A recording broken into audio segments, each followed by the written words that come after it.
Kecewa dan terkilan, Malaysia hanya mampu seri satu sama dengan Guam. Apa sudah jadi? Jom kita semak reaction video ini, guys.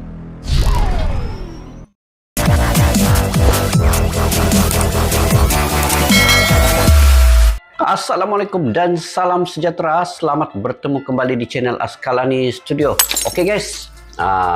Di sini pada kali ini rasa sedih, rasa kecewa yang diprediksikan akan berlaku kemenangan besar ke atas Guam, yang diprediksikan Malaysia ini akan membelasah Guam, yang diprediksikan Malaysia akan menang ke atas Guam, semuanya serba tidak menjadi, guys. Semuanya seperti satu mimpi. Saya sendiri peminat tegar Malaysia seakan-akan tidak percaya, tetapi ini yang berlaku. Selepas Guam dibelasah UAE, Emirat Arab Bersatu 9-0 atau 9-0, dibelasah oleh Indonesia 14-0, 14-0, tetapi Malaysia hanya mampu seri ataupun imbang satu sama, guys. Saya masih memikirkan, semalam saya tidak berapa lena tidurnya, memikirkan Malaysia ini apa sudah jadi kepada timnas U17 tahun Malaysia ini.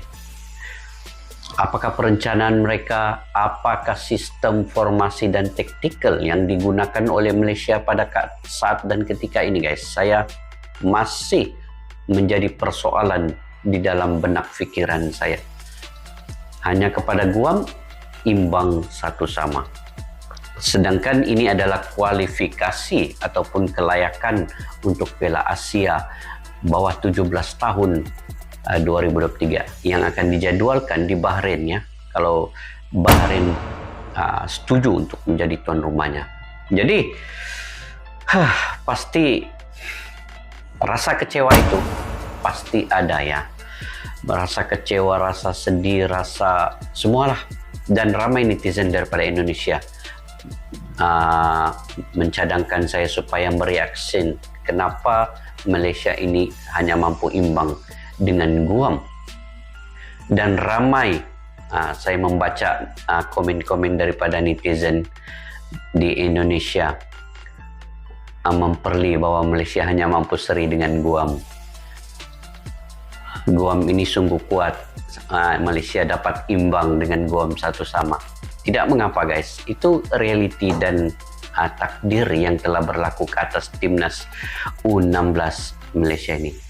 Saya menerima seadanya apa yang berlaku, dan kita berpikiran secara positif, secara semangat kesukanan yang tinggi. Guam juga bermain bersungguh-sungguh selepas kekalahan kepada Indonesia dan juga kepada UAE. Mereka juga ingin membuktikan bahwa dengan Malaysia mereka mampu untuk mencetak gol. Itu yang terjadi ketika menentang Malaysia.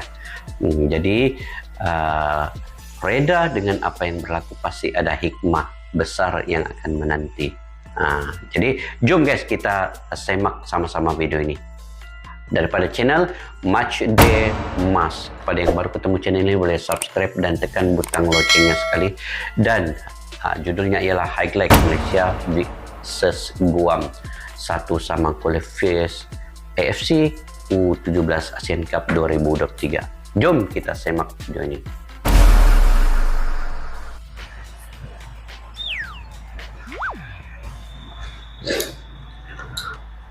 Oke, perlawanan Malaysia berbaju kuning, ya, atau kaos kuning, dan Guam berbaju hitam. Kalau ikut formasi, Malaysia menggunakan sistem 4-4-2, begitulah lebih kurangnya, ya. Tetapi ini contoh nih. Kalau diikutkan, Guam menggunakan sistem pertahanan yang cukup ramai, guys. Kalau dikira sini ada 1, 2, 3, 4, 5, 6, 7, 8, 9 pertahanan digunakan Guam untuk mengecilkan pergerakan Malaysia di bagian tengah. Ini menyukarkan penyerang-penyerang Malaysia juga. Malaysia menggunakan 4 di atas. Bayangkan ya. Nah, ini lagi. 8 pertahanan Guam berkampung di tempat area kotak penalti mereka. Walaupun Malaysia terus menyerang, tetapi penyudahan tiada, guys. Kekuatan penyerang untuk menghidup peluang mencetak gol itu tidak berlaku. Jadi ini yang perlu diperbaiki oleh Malaysia ya. Ini yang perlu diperbaiki, yaitu sentuhan gol seperti apa yang dilakukan oleh pemain-pemain UAE dan juga Indonesia ketika menentang Guam ini. Setiap dua peluang satu gol, dua peluang satu gol. Tetapi Malaysia tidak dapat melakukan sedemikian. Kalau diikut, ini gol tetapi tidak dikira karena offside ataupun menggunakan tangan, jadi dikenakan kartu kuning. Cuma Guam dia betul-betul Guam menggunakan pelajaran daripada perlawanan dengan UAE dan juga Indonesia itu untuk mereka melakukan satu pertahanan yang cukup utuh dan mereka menyempitkan bagian kawasan area kotak penalti, menyukarkan pemain-pemain Malaysia untuk mencuba ya. Dan walaupun Malaysia menyerang juga, tetapi itu tidak diambil kira sebagai satu kekuatan jika gol itu tidak tercetak. Jadi kelemahan itu perlu diperbaiki dan diakui. Saya mengakui juga bahwa ini perlu diperbaiki segera apabila menentang UAE dan Indonesia nanti. Sekali lagi kita lihat di sini serangan Malaysia. Oke. Serangan Malaysia menggunakan 5 pemain Guam. 1, 2, 3, 4, 5, 6, 7 Guam. Hampir separuh pemain Guam akan mengecilkan bagian kotak penalti ini untuk menyekat kemarahan serangan Malaysia ya. Dan kesalahan pemain-pemain Malaysia tidak menggunakan setiap peluang itu sebaik yang mungkin. Sehinggalah di babak pertama ini seri 0-0, 0-0. Jadi perlawanan di babak kedua pula dilangsungkan. Sama juga Malaysia menggunakan peluang, tetapi semua percubaan Malaysia sama ada diselamatkan penjaga gol ataupun terkeluar sebelah kiri tiang gol Guam ataupun sebelah kanan. Jadi tidak ada ketepatan dalam percubaan yang dilakukan oleh Malaysia ini. Kalau di bab ini Guam dapat peluang nih. Nasib baik pemain penyerang Guam ini juga tidak sekualiti yang ada. Jadi kalau tidak, Malaysia akan diloloskan awal, akan digolkan awal tadi ya. Jadi kalau mengikut di babak yang kedua, ini masuk percobaan yang ketiga. Kalau saya mengirakan tadi di babak pertama itu lebih daripada 8 ke atas percobaan Malaysia semua tidak menjadi, semua terkeluar dan diselamatkan. Ini di babak kedua ini kali keempat pun tidak menghasilkan apa-apa gol atau jaringan gol.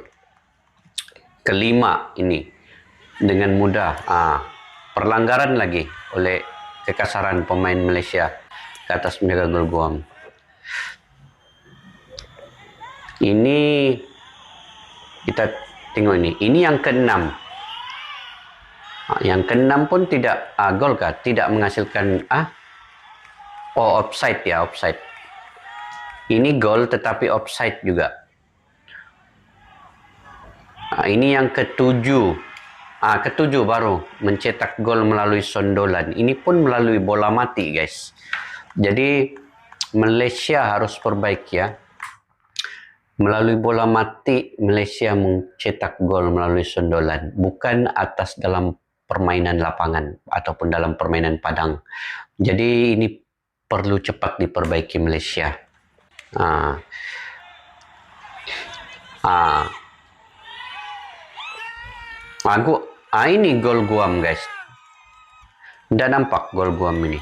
Kita tidak nampak bagaimana gol ini kesilapan berlaku penjaga gol, dan mereka meraihkan seperti kemenangan final ya, yang cukup besar.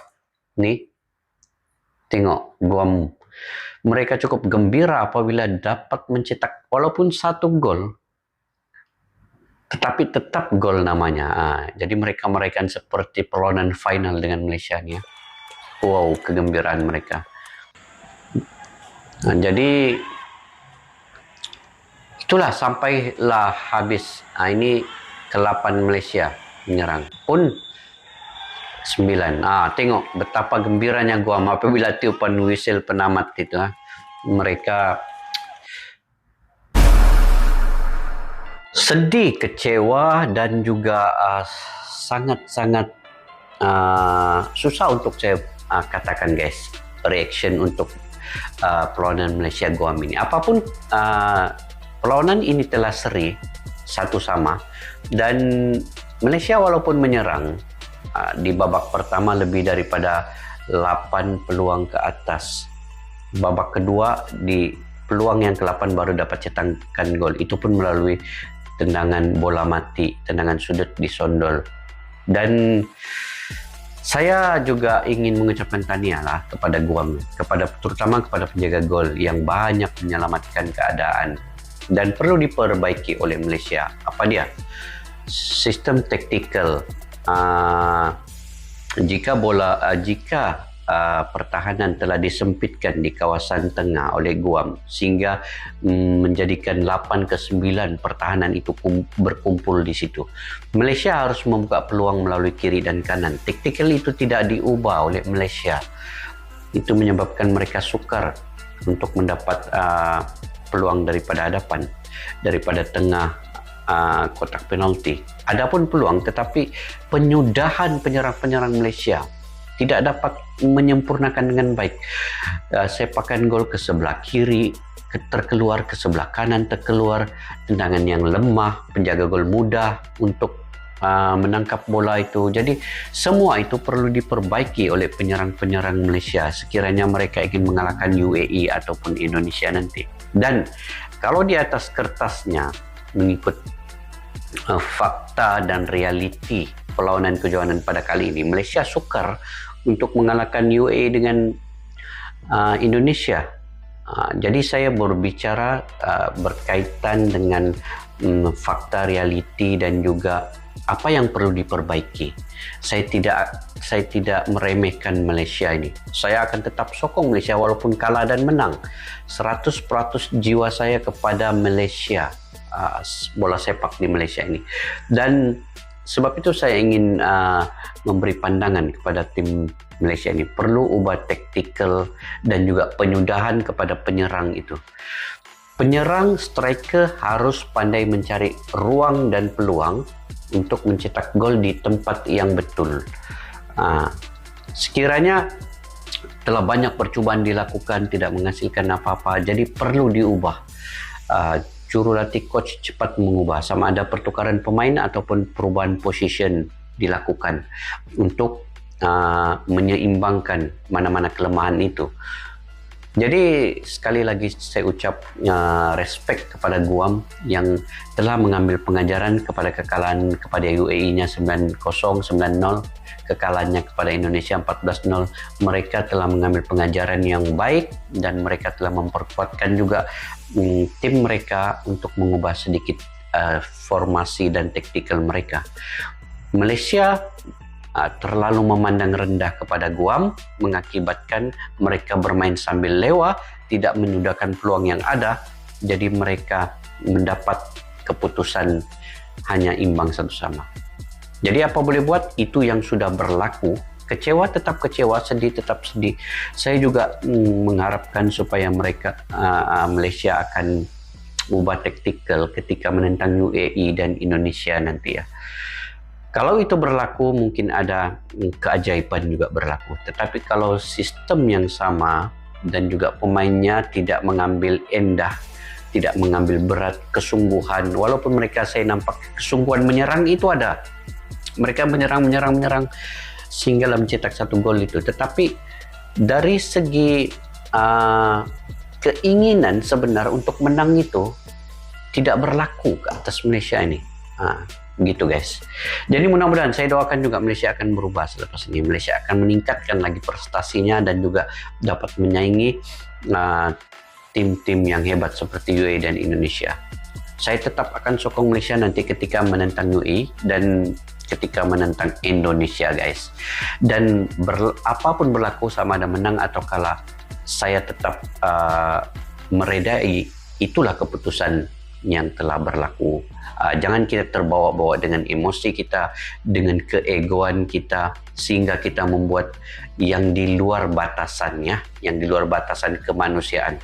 Kita perlu harus menjaga adab, tata sila dan kesopanan kita, walaupun kecintaan kita kepada negara kita itu melebihi segalanya. Jangan sampai berlaku yang tidak diingini. Kita tetap bersaudara walau dimanapun juga. Ya insya Allah. Oke guys, sampai di situ saya video pada kali ini. Jika kalian punya pandangan dan pendapat tersendiri, bolehlah kalian berbagi pendapat di ruang komentar di bawah ini. Sampai berjumpa lagi guys di video yang akan datang. Majulah sukan untuk negara. Assalamualaikum. Bye bye.